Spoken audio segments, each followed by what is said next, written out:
Dog culture in the USA is a lot like the Great Leap Forward in China under Mao Zedong.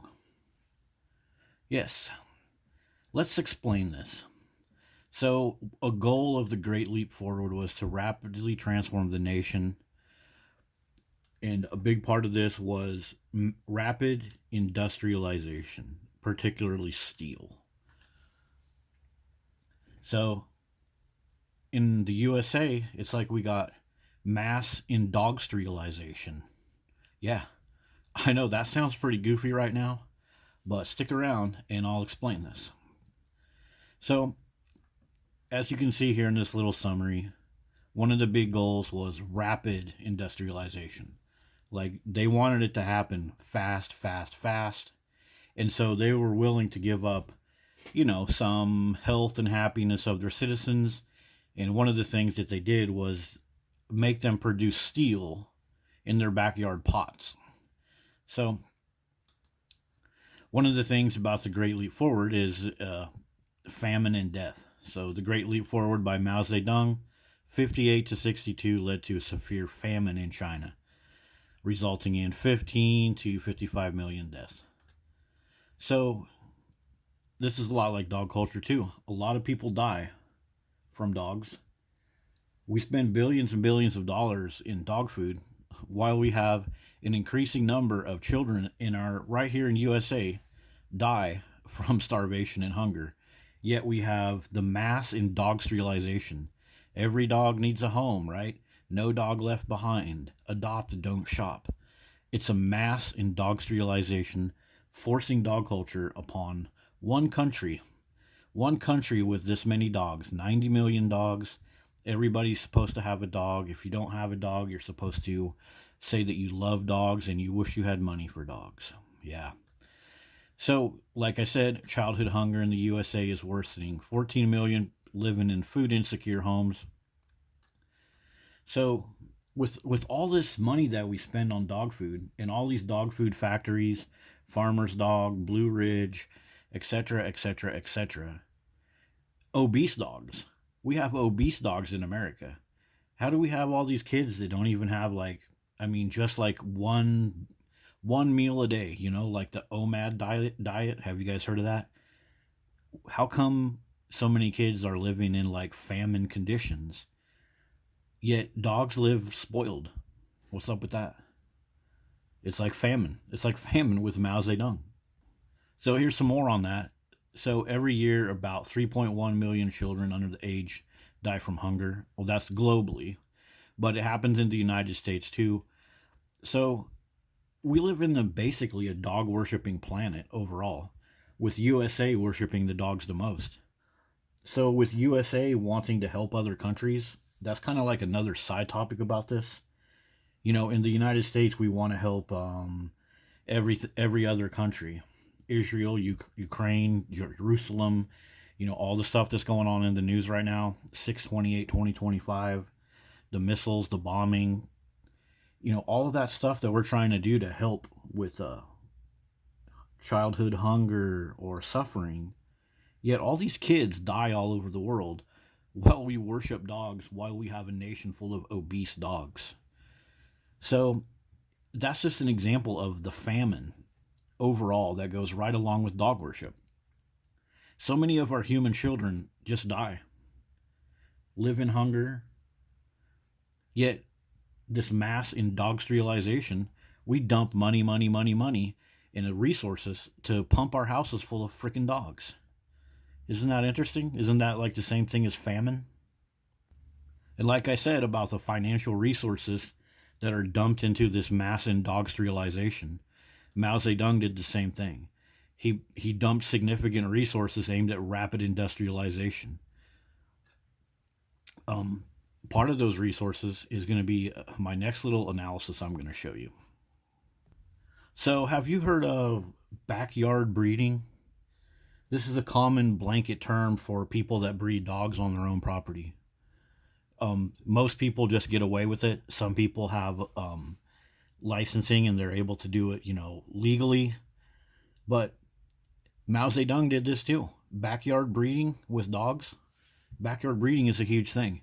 But Mao Zedong did it first. During the Great Leap Forward, Mao Zedong encouraged the use of backyard furnaces for steel production, leading many peasants to melt down metal items, including pots and pans, in an effort to meet unrealistic steel production targets, often resulted in low quality pig iron. So they called it pig iron, which was basically, not a good product, a low quality product.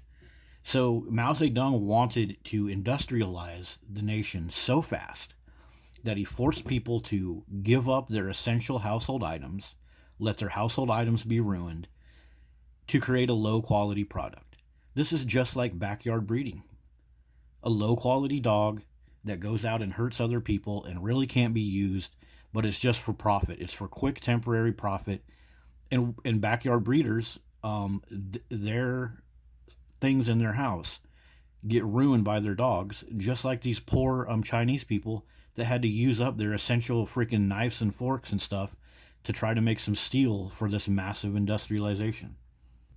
So, like I was mentioning, here's a little summary. Backyard breeders produce low quality dogs.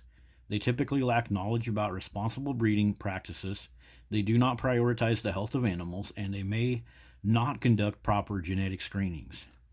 Backyard breeders, they just want to make a quick buck. They just want to be part of this dog culture. And you see this a lot in the Facebook groups or other social media or the community pages. Somebody will post up something like, oh, the neighbor's dog got into my property and got my dog pregnant, and now we have these 6 puppies. We can't take care of them. Will somebody please adopt them? And you'll have all these people on Facebook lined up to, get the dog, or they want to adopt the dog, but they can't because they already have 6 dogs.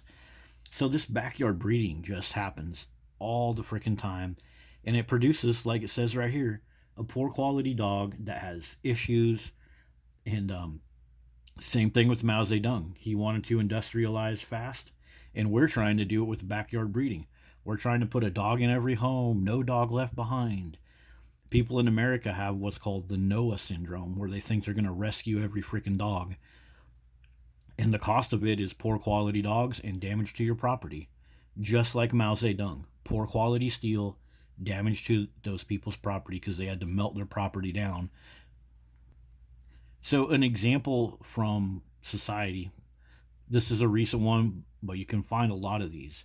Recently, in California, in Compton, this guy Dominic Cooper right here, he was killed by his own dogs while he was trying to break up a fight between them. So he had, 13 dogs. They call them puppies, and they were pit bull breeds. And yeah, they killed him. They mauled him to death. He bled to death on his own property while the dogs ripped the skin off of him. So that's what happens with this backyard breeding. People see these people breeding dogs like on Facebook and getting a few dollars, so they'll go do it themselves. They'll go get a puppy pregnant and think they're going to sell it. They'll be living in terrible economic conditions, and they'll think they can make a quick buck with a dog, and then they'll get mauled or they'll have their property ruined just to push out this mass industrialization. Yep, famine is happening while everybody is doing this. While this guy was breeding all these dogs in California, many kids in California were sitting there wishing they had a sandwich and like a glass of orange juice. But these dogs had access to property, money, water, food, and what did they give back to the society? Death. Just like Mao Zedong, he gave back to the society death through famine. And it's common knowledge that backyard breeders, they sell the puppies. Um, this is just a little summary from some of my sources, but they do so without proper care or consideration for the animal's welfare. Yeah, they just want to sell the puppy. They want to get a few cute pictures of it up on social media and then make some money. But look what it contributes to: pet overpopulation, which means that the pets basically don't have enough food, and health issues. The same thing with Mao Zedong stuff. Mass industrialization produced all of the crap, and the same thing with this mass industrialization. Everybody's participating in it, yet we're going hungry, we're having more health problems, more dog attacks, more dog on dog violence. But we keep pushing out dog culture while everybody just pulls the wool right down over their eyes and participates in it. So, another little summary about those backyard furnaces. Um, Essential household items were, if you go look up some of these documentaries and stuff, the stuff that they had to melt down and let get ruined that they would normally use to cook their food, it's just crazy. Like, go melt down your pots and pans that you would use to make yourself a meal. Sacrifice a meal, sacrifice your own health to be part of this mass industrialization. The same the same thing with dog owners. They will sacrifice their own health and happiness just to worship a dog, and they'll brag about it too. My dog eats first. My dog comes before my family. And yeah, for these people that were participating in mass industrialization, producing this crappy steel to be part of it, it came before the health and happiness of their family. And as everybody knows, my point about household items being ruined so you can own dogs. I mean, yeah, dogs often damage household items like carpets and appliances due to their behavior, scratching, chewing, playing, stains, claw marks, and other forms of wear and tear. I mean, dogs even start house fires. Dogs will start chewing up a lithium battery and it starts a bed on fire. Many videos and fire department stories about how dogs start house fires, tipping over ovens and stuff like that. And so, just like with Mao Zedong's mass industrialization, this mass industrialization, the price of it is your essential household items. Yep. And one last point about this. So, do you guys remember Mao Zedong? He wanted to get rid of the sparrows, right? Because in his mind, these natural sparrows were going to eat the crops and he wouldn't be able to produce the crops that he said he could produce. So he got rid of the sparrows.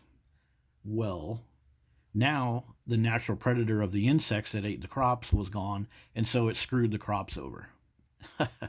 Well, dog culture does the same bullshit. People often remove wild animals near their home to protect their pet dogs. You see this all the time. A new subdivision will go in somewhere, all the dog owners will move in, and then they will start bitching and moaning on Facebook about, oh, the coyotes.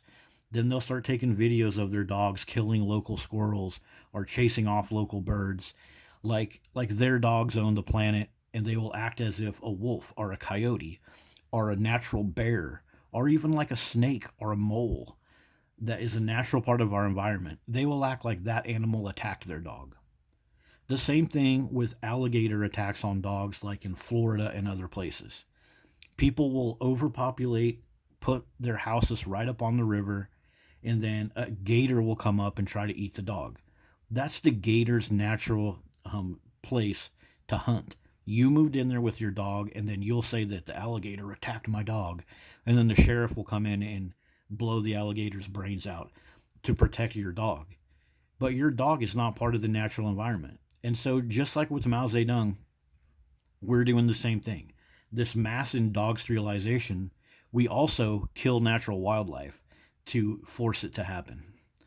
Yeah, so there you guys go. Mao Zedong and the Great Leap Forward, the mass industrialization, that rapid movement, that is exactly what we're doing with dogs. We're forcing dogs onto our population. It's mass industrialization. And meanwhile, we have hunger, natural animals getting hurt, people ruining their household items. Massive amount of money is spent on dogs. Yet we have kids that die of hunger right here in our own nation, while we have obese dogs everywhere. So it's the same overall matrix and framework. Everybody suffers for mass industrialization, and we've done this before. So maybe it's time to learn a lesson and start looking at dog culture from a point of honesty instead of propaganda.